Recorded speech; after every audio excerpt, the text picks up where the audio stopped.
Morning, everyone. A few moments ago, yet again, another reckless Republican bill went down to defeat on the floor of the House of Representatives.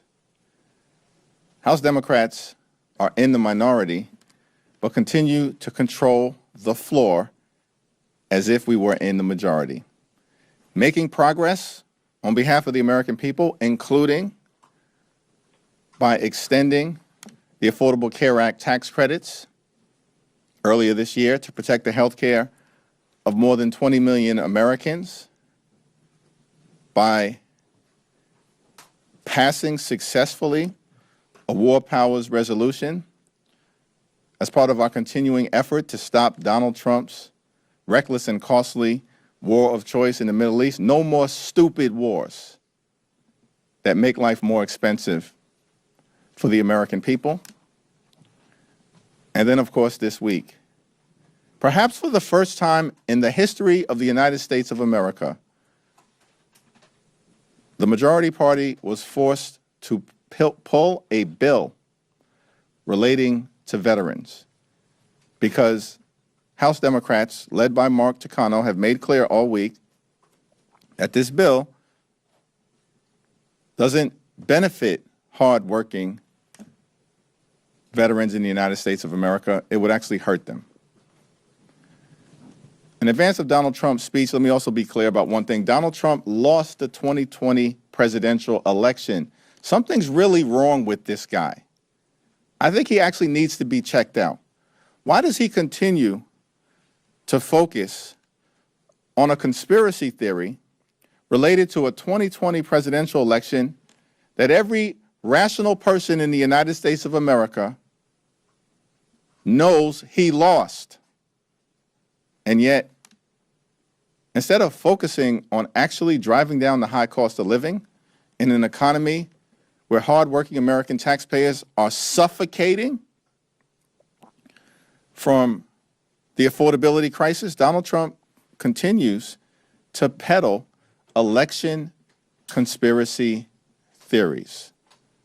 House Democrats are committed to making sure that we have a free and fair election in November. And when that occurs, we're confident that we're going to take back control of the United States House of Representatives.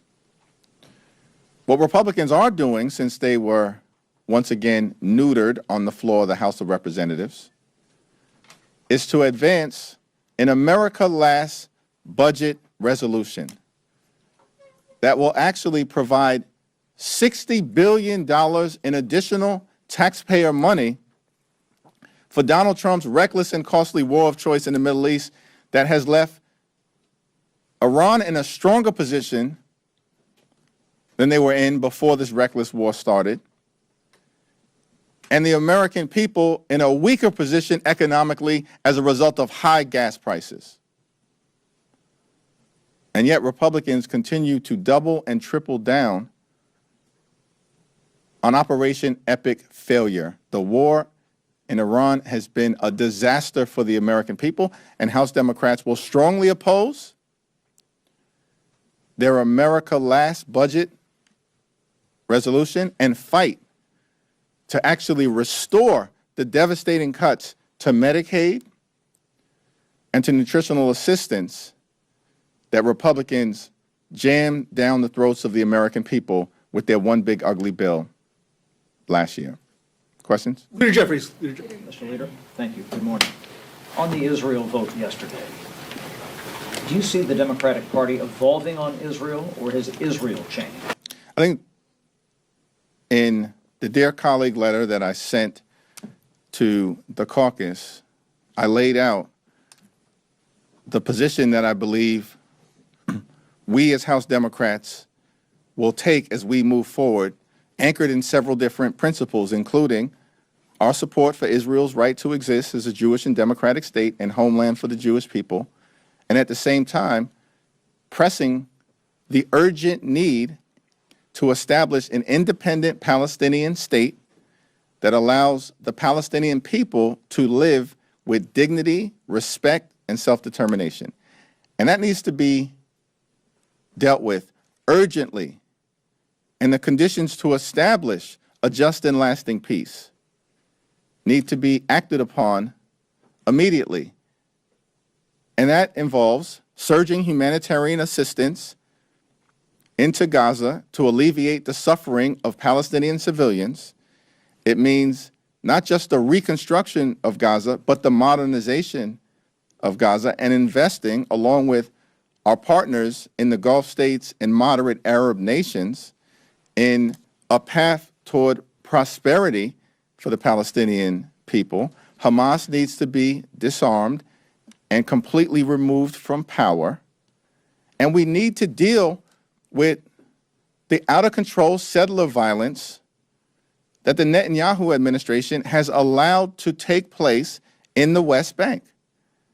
And perpetrators of that violence should be sanctioned and criminally prosecuted. These are all things that I've laid out in the letter that I wrote to the House Democratic Caucus, and I believe provide a foundation for a path forward to get to the place that we need to get to, which is a just and lasting peace with Israel and the Palestinian people living in a safe and secure fashion in peace and prosperity. Leader Jeffries. Has Israel changed? Mr. Leader, you referenced the president's speech tonight. Some of my colleagues at CBS are reporting that the president may touch on claims of Chinese meddling in the U.S. elections. Obviously, I know there were some intelligence assessments around that a few years back, but is that anything that you're aware of, or do you believe that it has any merit? Based on the conversations that I've had with the top Democrat on the Intel Committee, Jim Himes, who I believe published a very thoughtful opinion piece earlier today, none of the things that Donald Trump has said or may say later on today with respect to election interference have any merit. Donald Trump is the conspirator in chief right now. He's the one fanning the flames of conspiracy theories, as opposed to being focused on making life better for the American people. For us, we're committed to making sure there's a free and fair election, and we will have the largest voter protection effort in the history of the country, because Donald Trump and Republicans know they cannot win this election fairly, and we're not going to let them steal it. Leader Jeffries. Thank you very much, Leader Jeffries. You talked about. There's a lot of bass in your voice today. Hey, I got it. It's perfect for the rhythm. You've talked about restoring the healthcare, the food assistance, and you talked about the defense increases. But if Democrats and then there have been 2 killings by ICE. Well, now there's like 3 killings by ICE in the past week. Republicans had $70 billion in increase for ICE. If Democrats take back the House, will they claw back some of the money that was in the reconciliation bill earlier this year and in the OBBBA that was included last year? Will Democrats claw back? We've made clear that ICE is completely and totally out of control, that taxpayer dollars should be used to make life more affordable for the American people, not to brutalize or kill American citizens or violently target law-abiding immigrants, as we most recently have seen in Maine. That's been our position. We believe in a safe and a strong and a secure border. We also believe, at the same time, that immigration enforcement in this country should be fair, just, and humane. That's not what's taking place right now. And our position throughout the year has been very clear that this entire situation with respect to ICE and their brutal behavior toward American citizens and law-abiding immigrant families has to come to an end. That ICE needs to be forced to conduct themselves like every other cop, police officer, and law enforcement agency in the country. And that's our objective. We've also made clear that Donald Trump's violent mass deportation machine doesn't get a dime from House Democrats. That was our position this year. And unless things change next year in terms of the way in which ICE conducts itself, our position as House Democrats, I assume, is not going to change. Jeffries. Thank you. This week, it seems like you've indicated that the handling of the Massey Amendment kind of provides a preview of how House Democratic leadership would handle the Israel issue in the next Congress if you're in the majority. I'm just curious what that looks like practically. Will you not whip votes on Israel if you're in the majority? Will you not bring so many of these bills to the floor? What does that look like to you? I think the letter pretty clearly laid out, as I amplified in my remarks earlier today, how we plan to proceed in terms of fundamental values on these issues. The situation relative to the United States' relationship with Israel, the Palestinian people, and policy in the Middle East has to change because the current status quo is unsustainable. And our approach will be one that is broadly inclusive, lift up the values that I talked about in the letter, lift up some of the bills that I've talked about in the letter, while also recognizing that Israel is an ally of the United States of America in the fight against terrorism, whether that's Iranian-backed proxies, Hezbollah, Hamas, or the Houthis. And I think the way in which we'll try to approach this issue is similar to the way in which we try to approach every issue: thoughtful, inclusive, involve dialogue across the entire spectrum of the House Democratic Caucus, and then be able to land on the highest common denominator, but being guided by the effort to actually create a just and lasting peace between Israel and the Palestinian people. Sorry, I'll go back to the side, yeah. Thank you, Leader Jeffries. Again, on Israel, I want to go a little bit deeper into your letter. You say that U.S. policy in the Middle East requires a major reset. Are you talking about this reset happening under this presidency, or is this your party's vision for post-Trump presidency? And specifically, if you can talk a little bit more in the context of the current 10-year memorandum that is going to expire. I think in the context of the 10-year memorandum of understanding that was originally entered into by President Barack Obama, I've kind of laid out the path that I think we need to take moving forward in the letter. And I believe that that's a foundation for us to talk about how things can be done differently when we move forward under the leadership of the once and future chair of the Appropriations Committee, Rosa DeLauro. There was a closed-door tabletop exercise this week with House Democrats about the 2026 elections and how you all are preparing. Were you at that meeting? And also, just more broadly speaking, when it comes to y'all's strategy to combat Trump potentially meddling, I mean, obviously there's a lot of reliance on courts. But beyond hoping that the courts are expedient and go your way, what other kind of steps do you all see as the most practical? Well, it's all hands on deck in terms of the effort. And it's House Democrats, it's Senate Democrats, it's the governors, it's the Democratic Attorney Generals Association, it's the Democratic Secretaries of State Association. We're working with our state and local legislators, mayors. Of course, we're working with civil society. That includes good government groups, civil rights groups, democracy protection groups, organized labor, and the faith community. It's all hands on deck. It's been ongoing for months, and we'll continue to intensify our efforts as we get inside of 100 days, a week from this upcoming Sunday. At the same period of time, I was not part of the exercise, but was involved, of course, working with Congressman Joe Morelli in the preparation for it. He's been doing a tremendous job in working on this issue, both with caucus members traveling the country and working with stakeholders. And stay tuned, there'll be more to come. Thanks. Sorry. Oh, thank you. I wondered what you thought President Trump was trying to achieve with this primetime address. And also, you said that Trump and Republican extremists are trying to steal the midterms. Isn't there a responsibility to be careful about the kind of language you use following January the 6th? Donald Trump and Republicans are trying to steal the midterm elections.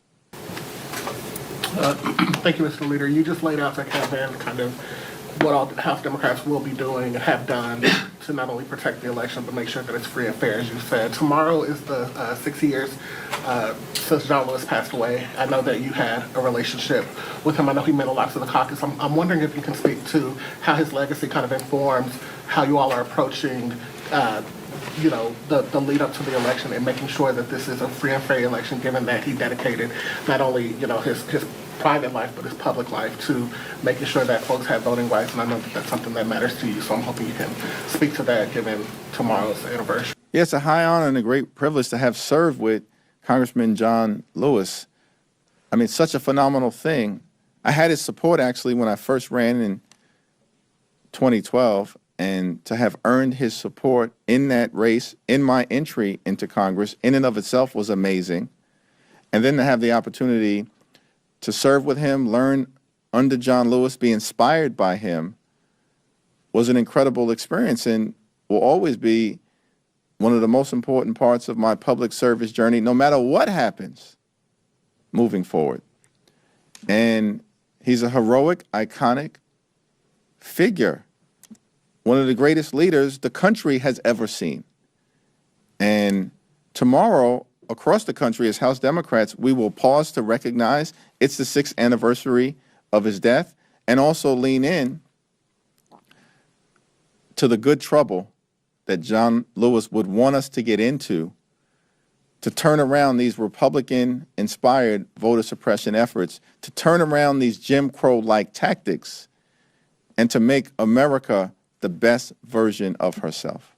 Thank you, Leader Jeffries. On the Republican stock trading ban bill coming up for a vote next week, Democrats have said they opposed it. I guess what will Democrats' campaign response be to Republicans who could use Democrats, voting against it as a midterm election campaign point?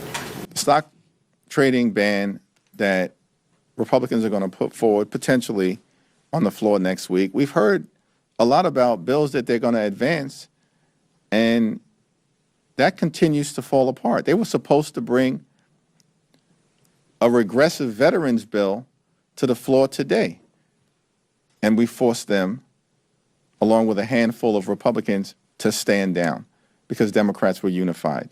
Now, next week, we'll see whether they're ultimately able to move anything. But if Republicans were serious about cleaning up corruption in this town, they would start at 1600 Pennsylvania Avenue. Donald Trump has unleashed an unprecedented smash and grab offensive on the American people. And instead of Republicans focusing on trying to drive down the high cost of living and make life more affordable for the American people, what Republicans have consistently done is allow for the most corrupt administration in American history to act freely. Donald Trump is running a crime family in terms of his administration. He's an organized crime boss. And House Democrats are going to hold him accountable and are going to clean up corruption and make sure that when we pass a stock trading ban, it will apply to members of Congress along with the president, the vice president, and members of his corrupt administration.